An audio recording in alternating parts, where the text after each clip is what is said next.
Good morning and welcome. I know I normally don't record on Sundays, but we've got this to continue going through. We're almost done. Today we're looking at the new language rules and the new feats. So we've only got 3 pages to go through today. So the new language rules are as such for D&D 1 or whatever this thing's going to call. But remember, this is going to change. So this is okay. So your starting character gets to know the free language from their background.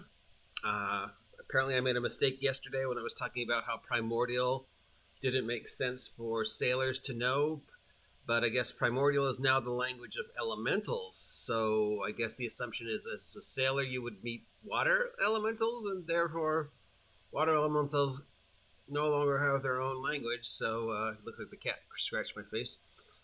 They speak primordial, and you have run up into enough water elementals in your life as a sailor that you could speak their language. I still would think that a professional sailor would know the language of the different cultures that they would have to trade with and encounter, as opposed to water elementals, but I guess I don't know. All right, so each background gives you a free language. In addition, you get to know the common tongue, and you also get to pick one more standard language. So because, we've got rid of racial languages now, remember. So not all dwarves speak dwarvish. If you're a dwarf that was raised by humans, you wouldn't have a bicultural upbringing, because Wizards of the Coast doesn't believe in bicultural upbringings anymore. You would only speak the language of humans. And if you were an elf brought up by orcs, you wouldn't be bicultural, because remember, Wizards of the Coast doesn't believe in bicultural relationships anymore. You're only one thing. Yeah, they're not racist. So you wouldn't speak elf, because nobody in your house would speak elf. You'd only speak orc. So if you want your character to have common tongue, the nonsensical language from their background, and not speak their native tongue, you can do that now. I don't know why, but I guess people complained.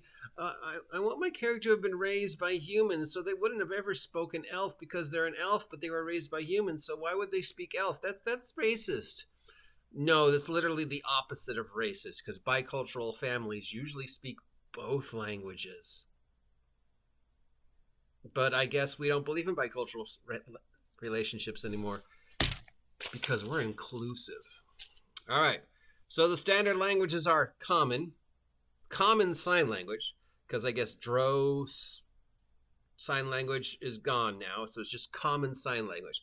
And there's already been complaints about this, about why would these people know sign language and not know sign language. And the funny thing is that most of the complaints about 1D&D are not coming from my side of the fence. They're coming from the Sparkle Troll 5e Genie D side of the fence. They're the ones who keep posting things like, why are orcs all have aggressive? Why don't I have a native language? It's really funny that the people that this game is specifically designed for are the people that are complaining the most about it. Everybody else is just going, I'm not going to complain at it. I'm done with Wizards of the Coast. But, there's apparently a complaint from the Genie D Sparkle Troll 5e side of the fence, where common sign language should not be a language available to you. Dwarvish, Elvish, Giant, Gnomish, Goblin, Halfling, Orc. Those are the common languages, so anybody can start with those. Then there's the rare languages: Abyssal, Celestial, Deep Speech. I don't know what Deep Speech is. Draconic, Druidic. So I guess now anybody can speak Druidic. Infernal, Primordial, which now includes Aqua, Water, Air, Earth, and Fire. They don't have their separate races anymore. They just all speak Primordial. Sylvan, Thieves' Cant, Undercommon. So yeah, I don't know what Deep Speech is, but it's a language of aberrations. So Mind Flayers and Gelatinous Cubes have their own language now, I guess. All right, feats. Each feat has a level. To take a feat, your level must equal or exceed the feat's level. You must meet any prerequisites specified by the feat, and some of the feats are repeatable. Sound familiar? Yeah, sounds a lot like 4th edition and Pathfinder 2nd edition. And other systems that have feat/skill trees. All right, your first level feats are alert, which has been changed. Instead of the alert the way it was written in the past, now you can add your proficiency bonus to your initiative, which at first level would be +2, unless they've changed that. And we have the initiative swap. So immediately after you roll initiative, you can swap your initiative with the initiative of one willing ally in the same combat. You can't make this swap if you or the ally is incapacitated. So every round, I guess you can do this. If we're doing initiative every round, so if you roll highest, you can swap it with somebody who's lower, or if you roll lower, I suppose you could swap it with somebody who was higher, so you could go before them. The logic behind this, I guess, is because you woke up to the surprise before anybody else, but you don't feel your character is the first one who should be going. You can go, hey, Joe, wake up. Then we have the crafter feat. For that, you get 3 different artisan tools as a free tool proficiency of your choice. We don't know what the artisan tools are, but I assume they're going to be like mason, blacksmith, or whatever. You get a discount whenever you buy non-magical items. You receive a 20% discount on it. So because you are a crafter, you know how to shop better. You find all the bargains. Faster crafting. When you craft an item using a tool in which you have the proficiency, the required crafting time is reduced by 20%. So hopefully we will finally have something resembling crafting rules and what you can actually do with the toolkits. Like, the alchemy kit. What can I actually do with it? Healer. Battle medic. If you have a healer's kit, you can expend one of your use, because I don't know if you knew this, but the healer's kit has charges. You can only use it like 2 or 3 times, and then you're out of band-aids. To tend to a creature within 5 feet of you. So as long as they're within 5 feet, whoosh, there you're fine. That creature can expend one of its hit dice, and then you roll that dice. The creature regains a number of hit points equal to the roll plus your proficiency bonus. So first level would expend its 1 hit die, what you would normally do with short rest. Basically, you're giving somebody a free short rest as a standard action. But you add the +2 to the roll instead of them. Whenever you roll a dice to determine the number of hit points you restore with a spell or with this feat, you can re-roll ones, but you must take the new roll. So use battle medic, heal somebody who's in 5 feet. They spend their hit dice if they want to, I suppose.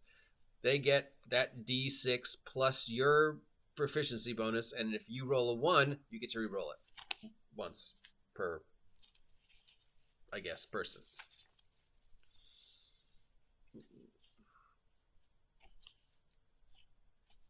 I guess that's okay.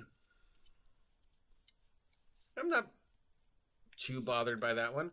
Lucky, here we go. You have a number of luck points equal to your proficiency bonus. You can spend the points for benefits below. Advantage. Immediately after you roll a d20 for a d20 test, you can spend 1 luck point to give yourself advantage on the roll. We can do this, at first level 2 times. Disadvantage. When a creature rolls a d20 for an attack roll against you, you can spend 1 luck point equal to make them roll disadvantage. Is this more broken than the previous luck roll? A little, not much. It's kind of the same thing, just written differently. You just get it 2 times instead of 3 times at first level. And you can do 1 advantage and 1 disadvantage, 2 advantages or 2 disadvantages at first level, and then you can't use it again till a long rest. But you combine that with the halfling luck skill, then the brokenness starts to begin. Magic initiate. You have learned the basics of a particular magical tradition. Choose one spell list: arcane, divine, or primal. Because remember, they've changed the spell list. You gain the following benefits: 2 cantrips. You learn 2 cantrips from your choice from the spell list. First level spell. Choose 1 first level spell from the spell list. You always have that spell prepared. You can cast it once without a spell slot, and you regain the ability to cast it when you finish a long rest. You can also cast spells using any spell slots. Intelligent, Wisdom, or Charisma is your spell casting ability. Whenever you gain a new level, you can replace one of the spells you choose for this feat with a different spell of the same level from the chosen spell list. So, since anybody can take this, even if they're not casters, non-casters can now know 2 cantrips and a first level spell. And when they get high enough level, they could switch that out for Fireball, which means at 5th level, everybody who took this feat would know Fireball. And you don't have to be a caster. You still get it once, and you still get the 2 cantrips. Yeah, that totally makes sense. Musician. You gain proficiency with 3 musical instruments. Inspiring song. As you finish a short rest or for a long rest, you can play a song and give inspirations to allies who hear the song. The number of allies you can affect in this way equals your proficiency bonus. So after you do this, after you rest, you can give the 2 inspiration dice to 2 separate allies. Inspiration dice is basically you get you can choose to have advantage on one roll until the next rest. So you have one inspiration dice equals 1 advantage on 1 roll throughout the day.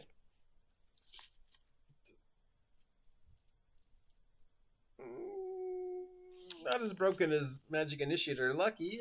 Okay, that one's fine. Savage Attacker. When you take the attack action and hit a target with a weapon as part of that action, you can roll the weapon's damage dice twice and use either roll against the target. You can use this benefit only once per turn. So at first level, I can do double damage, basically. Well, I can do maximum damage. I get advantage on damage roll, right? So whatever the second... I roll 2 dice and take the better of the 2. So if I'm rolling a d6, I'm rolling 2d6 every round and taking the benefit of the 2. At first level, that's pretty broken. At higher levels, it's even more broken. Even though I can only use it once per turn, that means one of my 2 attacks is always doing the best of 2 dice. Skilled. Choose 3 skills with which you lack proficiency. You gain proficiency in those skills. That's a feat. So, because if your background didn't give you enough feats, and your background has the skilled feat, you can take this. Now, I don't know if classes are also going to give you now a choice of feats. Maybe there's an ability, you're going to be able to get more than one of these at first level. I don't know. We haven't seen classes yet. Tavern Brawler, enhanced unarmed strike. When you hit with an unarmed strike and deal damage, you can deal bludgeoning damage equal to 1d4 plus your strength modifier instead of the normal damage of an unarmed strike, which I believe is just your strength modifier. Damage rerolls. When whenever you roll a damage dice with your unarmed strike, you can reroll the dice if it rolls a 1, and you must use the new roll. Shove. When you hit a creature with an unarmed strike as part of an attack action on your turn, you can deal damage to the target and also push it 5 feet away. You can use this benefit only once per turn. So once per turn, I can punch you, reroll the die, do a d4 plus strength modifier, roll that d4 twice, and push you 5 feet away from me. That seems awesome. Furniture as a weapon. You can wield furniture as a weapon using the rules for Great Club for small or medium furniture and the rules for Club for teeny furniture. So if I hit someone with a chair, it does the same amount of damage as a Great Club. And if I hit somebody with, I don't know, what teeny furniture is, a pencil, it does the same damage as a club? Tough. This one makes no sense.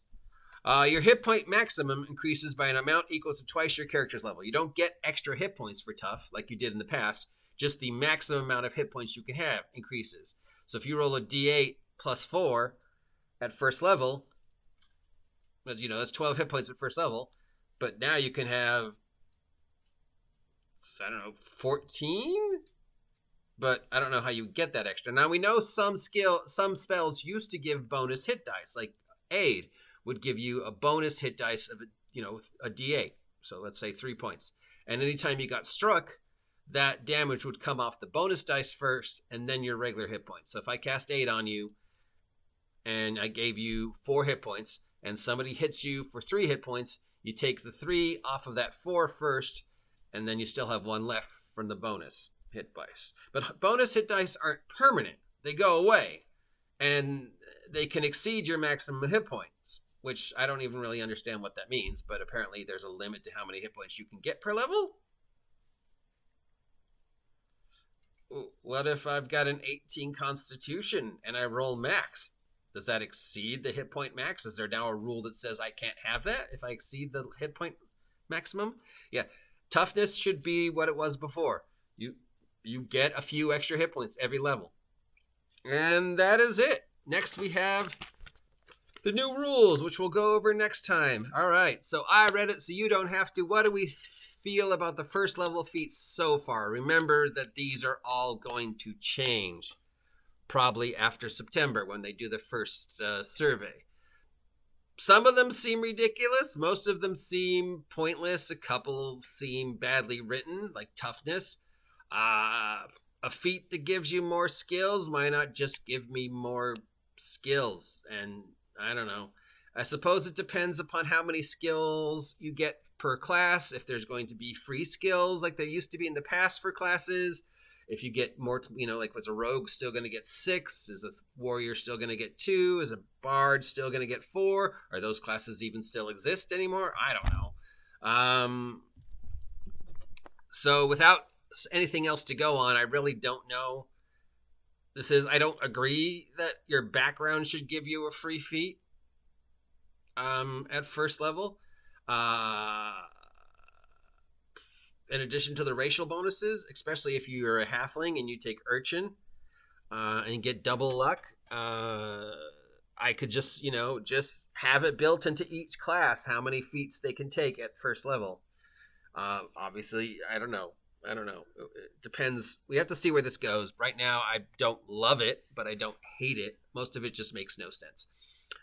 What are your thoughts on the language rules and the new feat rules? Remember, the language rules are everybody just knows the language you got taught during your background because reasons.